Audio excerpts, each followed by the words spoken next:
Hey, welcome back. If you're new here, my name is Lewis, and behind me is my 2022 Honda Civic Si, and today we're going to be upgrading the intercooler and intercooler piping. Now I'm going to be using PRL's intercooler and intercooler piping kit. With this kit, it'll come with everything that you need. It's going to come with all the gaskets, brackets, hardware, everything that you could possibly need to make this a simple bolt-on. And yeah, it should be really easy. All we got to do is take off the front bumper, remove all the old piping and old intercooler, and yeah, it's pretty straightforward. So with that being said, this is by far one of the most beneficial upgrades that you can do to really any of your turbo Hondas, whether it be your 10th gen Honda Civic, 10th gen Accord, 10th gen FK8, or your 11th gen 1.5T turbo engines. Intercooler is by far one of the best upgrades that you can do. It's going to help reduce those charged air temps, and it's going to give you overall better response out of your car. The colder the air, the more compressed it is, the more oxygen it has, the better the combustion process is. With all that being said, we can go ahead. I'll show you guys how I remove the front bumper, and yeah. But first, it should be noted that if you do have a front strut bar, you should remove it. It's going to give us better access to where the charge piping of the intercooler connects to the intake manifold. So yeah, let's go ahead and get started. Also, shameless plug, if you like the t-shirt, it's a PRL t-shirt, and if you like anything in the video, all the links are going to be down in the description box below. Please use them. They help support the channel. And yeah, I can keep creating content like this because you guys keep using my affiliate links. So thank you very much. Let's get back to it. Okay, so I'm going to start from the bottom and work my way up. So I'm going to go ahead and jack the car up. We can undo the plastic rivets that hold the front bumper and any screws that we find along the way. And then we can work our way up. And yeah, hopefully taking the bumper off won't be too much of a hassle. Okay, so for the lower portion of the bumper, all I did was remove a total of 9 of these plastic rivets and 2 10mm bolts and 2 Phillips head screws. And that's pretty much it. So for these plastic rivets, they're pretty easy to break if you're not careful. It's good practice to go ahead and have some in your garage, and just in case you do break some. And if you want, you can use the link in the description box below. I want to put there the ones that I use, so yep, just for your convenience if you want to use them. Okay, so for the wheel well, there's this one Phillips head screw that I went ahead and took out right there, and I don't think it'll focus, but there's that one, and then there's another Phillips head screw that connects the bumper to the actual side bumper, and then there's also another plastic rivet holding it all together. And I think that should be it for the wheel well portion of the bumper. Also, I feel like it's worth mentioning that it's good practice to go ahead and bag your hardware depending on the location that it came from. So like this is for the underside of the bumper, and these are for the wheel well. It's just not all the plastic rivets are exactly the same. I'm sure they are, but sometimes in different cars, it could vary on what kind of hardware goes where, and you don't want to get confused on what goes where, especially for your front bumper. So good practice, get some bags, separate them. It just prevents a lot of headache. Okay, now it's time to remove all the plastic rivets on the top side of the bumper. It should be just plastic rivets. I'll let you know. And I don't know how many. This is my first time doing it. So yeah, let's go ahead and get started, and I'll let you know.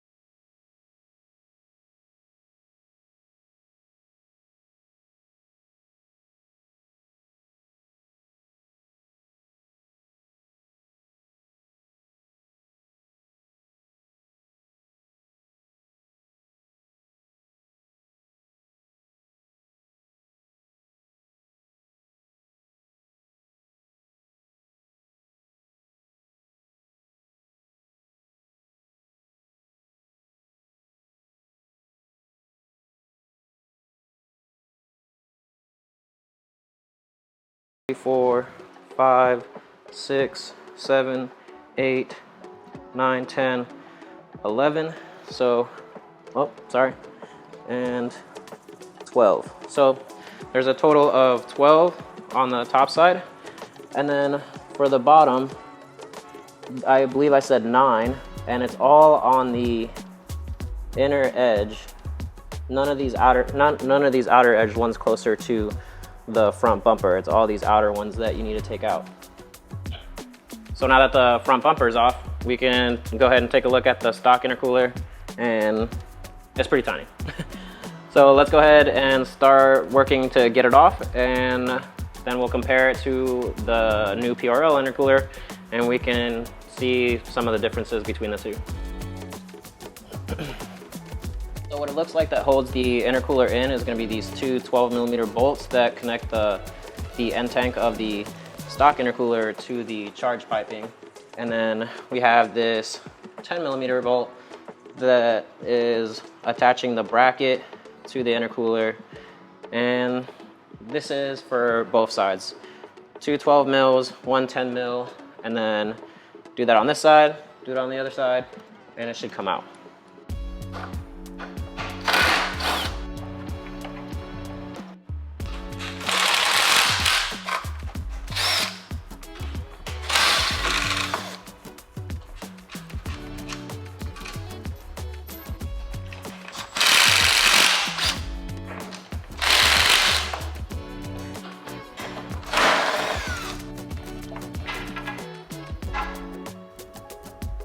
And there you have it. It came right out.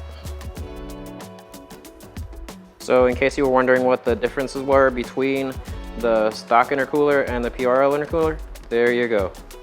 The difference is pretty dramatic. The PRL has more surface area, it's taller, and it's thicker than the stock intercooler. So you shouldn't have any cooling issues, heat soaking issues when using this intercooler. So let's go ahead and install it, see what it looks like. Okay, so next I am at the turbo side of the charge pipe, and all we have to do is just undo this one clamp. And once we undo this one clamp, we can go ahead, pull it down, and remove the turbo side of the charge piping.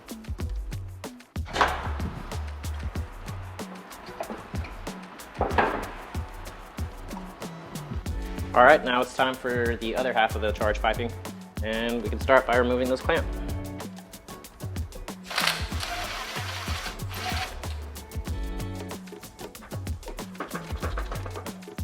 So for the other half of this side's charge piping, the one that connects to the intake manifold, we're gonna have to undo these two connectors. One, and then this one right here, two. And we're gonna have to transfer some of the stuff over to the new charge piping. So for the side of the charge piping that connects to the intake manifold, it's connected by these two clamps right here. We can go ahead, remove those, and this should come out, take this out. And then also there is a bracket right here, and it has 3 bolts that hold this side of this piping in. So once you remove these 3 bolts and those 2 clamps, take these hoses out and disconnect these 2 connectors, this pipe should come right out.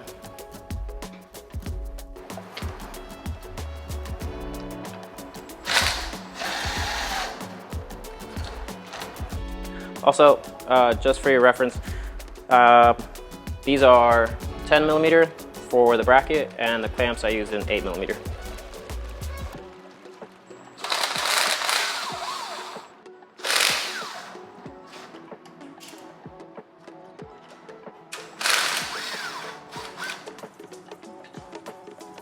Don't forget about this vacuum line.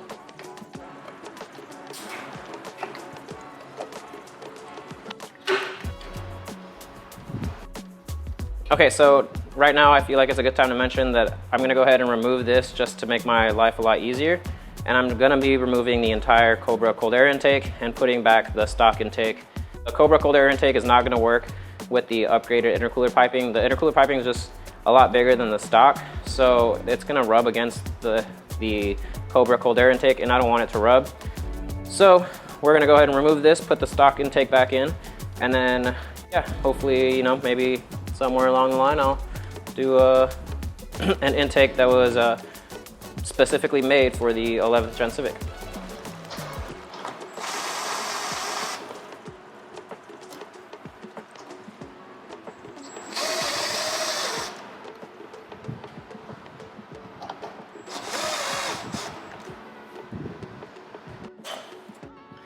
So another good tip is go ahead and remove this bracket that held in those two hoses from this part of the charge piping, and it should make getting this out a lot easier.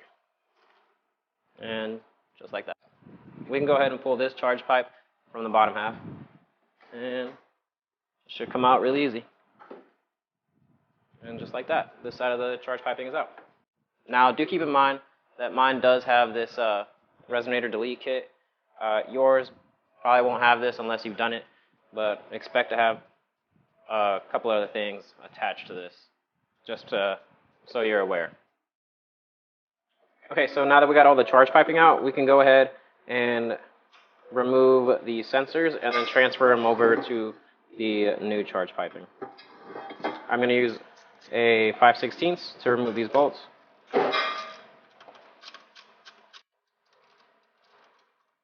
And then we can go ahead and put them on the new charge piping.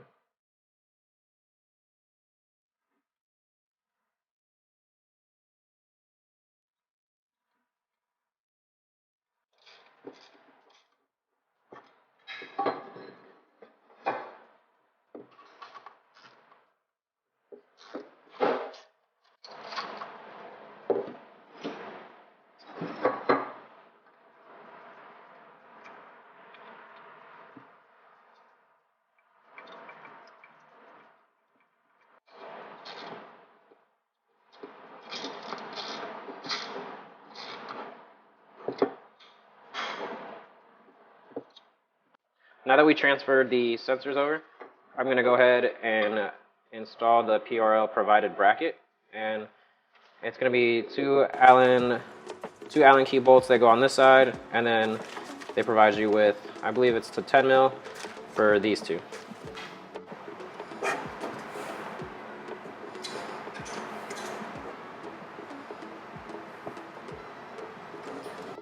Okay, so just how it was easier to take off the old charge piping with this bracket removed, it's also easier to install it with the bracket removed. So we'll reinstall the bracket for those hoses once this is installed. I went ahead and put the clamps on, this silicone coupler on, and now let's try and mate it to the intake manifold. All right, I'm going to tighten down the clamps.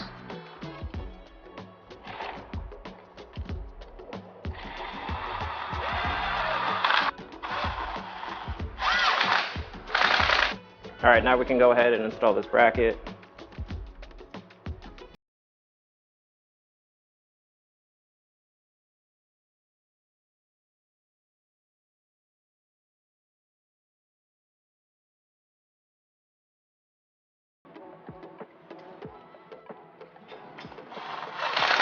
Okay, next we can go ahead and install this vacuum hose. Connect up the sensors.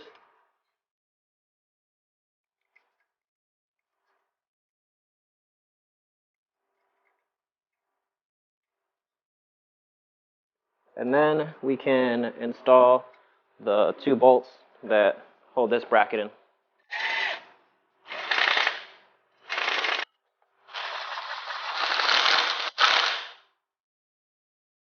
Next, I'm going to snake up the silicone portion of the charge pipes and just temporarily connect it up until everything is lined up perfectly. All right, it takes a little bit of finessing, but with just the right amount of love, we can go ahead and finally clamp this one on.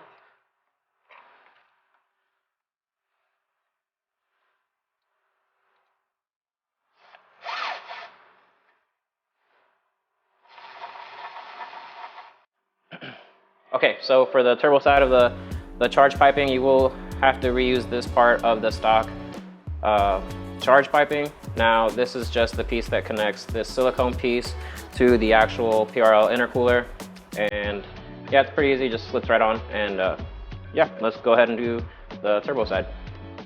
Once we snaked in the charge pipe, we can go ahead and put this clamp on, and then snake it on. Okay, so I just finished putting the clamp on, and as you can see, the PRL on the charge pipe is seen in the engine bay, not down towards the intercooler. So now let's go ahead and install the intercooler. So now that we have the charge piping laid out just the way that we want in order to connect the intercooler, we're gonna next want to install the gaskets that PRL provided. And then once you do that, I can go ahead and install this larger end tank. This thing's pretty cool. It has this little provision here in case, I believe it's if you want to do meth injection. So that's pretty cool. And yeah, I'm gonna go ahead and install the gasket, install this, and then put these brackets that hold the intercooler in. And yeah, everything should be easy from there.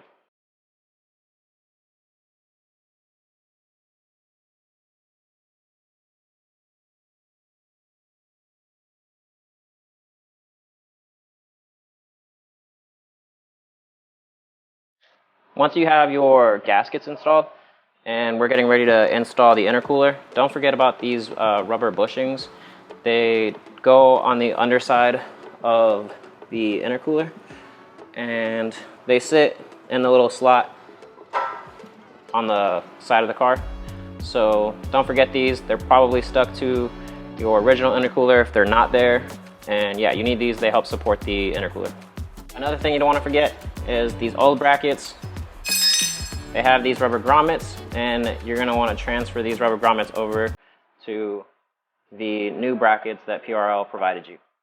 Just so, in case you start losing your mind and you're wondering why it doesn't fit, it's because you need to transfer over the rubber grommets.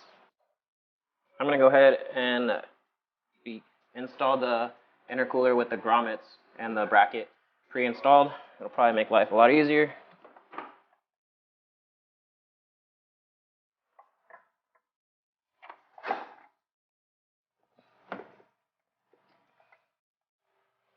It'll make it a lot easier if you just go ahead and remove the temperature sensor.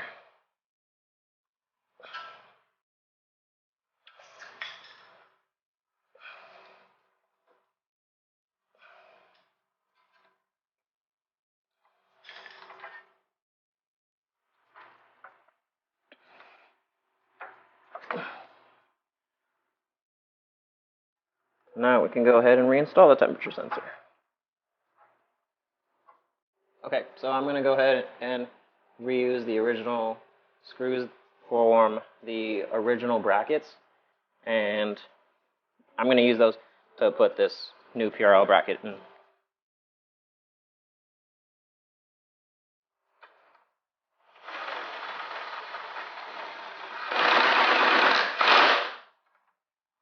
There we go. And then just go ahead and do the same for the other side. So for connecting this charge pipe, this side of the charge pipe to the intercooler, we're going to go ahead and use the original hardware, and it just screws on.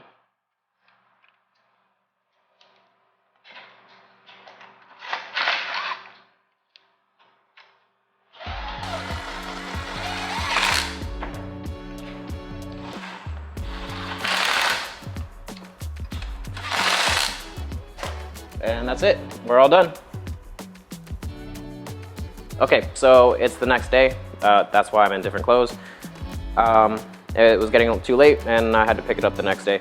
So the intercooler and the charge piping is completely installed. I'm gonna go ahead and show you everything that I did, starting from the turbo, working our way to the intercooler, and then going towards the intake manifold, just so there's no confusion on what there is to do.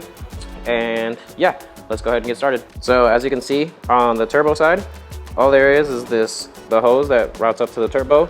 You can see the PRL logo right there, and it's held in by one clamp. Now we can go over to the intercooler side. So you're gonna reuse this plastic piece right here, and it gets bolted on to the new intercooler, just using 2 bolts. Now for the actual intercooler itself, when you install these brackets, please remember to reuse the grommets that were on the old brackets. And then the same thing for right here. All you have to do is just, if these bushings got stuck on the old intercooler, just take them off and put them on the new intercooler. They're there to keep the intercooler nice and stable. And then I did remove this temperature sensor, and it just made installing the intercooler a lot easier. So it's just pops out. All you need is flathead. Shouldn't be a big deal.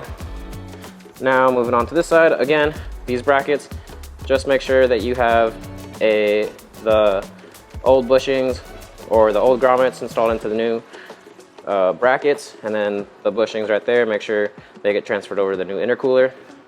Super easy. I have the high volume end tank, so mine gets bolted on. Make sure you have the gasket. Same thing with the other side. Make sure you put your new gaskets on these. You don't want to have any kind of vacuum leaks, because yeah, your car will start revving like crazy because there's a vacuum leak, and it won't end good. So once you finish on this side, make sure that you install this charge piping hose nice and securely with the clamp, and then that leads up to the engine bay. So as you can see, I had to reinstall the stock intake, and that's because the Cobra cold air intake was just getting in the way of the charge piping, and I didn't want it to rub or anything. With the stock intake, it doesn't rub. So yeah, I had to make that move. If you want to see what I end up going with after this, make sure you subscribe, hit the notifications so you don't miss out what's going to be replacing this bad boy. And as we move up, we see that the PRL bracket is installed holding this section of the charge pipe. This vacuum line gets installed, and the two sensors get connected right there. And then this bracket gets installed that holds these 2 hoses, and then it's just another silicone coupler that holds the charge piping to the intake manifold. That's 2 clamps, and then done deal. We're finished. We can enjoy the intercooler, enjoy cooler charged air, and call it a day. So another cool thing that PRL includes in the kit is going to be this template right here, in case you wanted to spray paint the PRL logo onto your intercooler. Unfortunately, I didn't buy spray paint when I went to make this video, so I can't show you how I did it. But it's pretty simple. Just tape it onto the intercooler, and yeah, it's a stencil, so it's pretty self-explanatory. Another thing I need to mention is that PRL does provide these kits as a universal kit, so you might end up with an extra gasket. I ended up with this extra gasket because I opted for the larger end tank. So this gets a completely different gasket than this one. So if you have an extra gasket, don't freak out. It's just they make their kits universal depending on what setup you go with. So now that we have everything installed the way we want to, we can go ahead and put the bumper back on. I'm not going to show you that. Just go in the reverse order that you removed it. And this is the kit that I was talking about with all the plastic rivets in case you break any. It comes with a bunch of different size rivets in case any of yours broke. It's a good kit to have just in case. And yeah, I'll leave it down in the description box below if you want to use it. And that's it. Okay, so that wraps up this install video. If you enjoyed it, please make sure to like the video, subscribe, turn your notifications on so that way you know whenever I post a new video, especially when you see what's going to be replacing the stock intake. And yeah, if you have any questions, leave it down in the comments below. If you liked anything in this video, it's all going to be linked down in the description box below. So make sure you use my affiliate links. It really helps out the channel, and it shows my affiliates that you guys enjoy the videos and you enjoy watching content like this.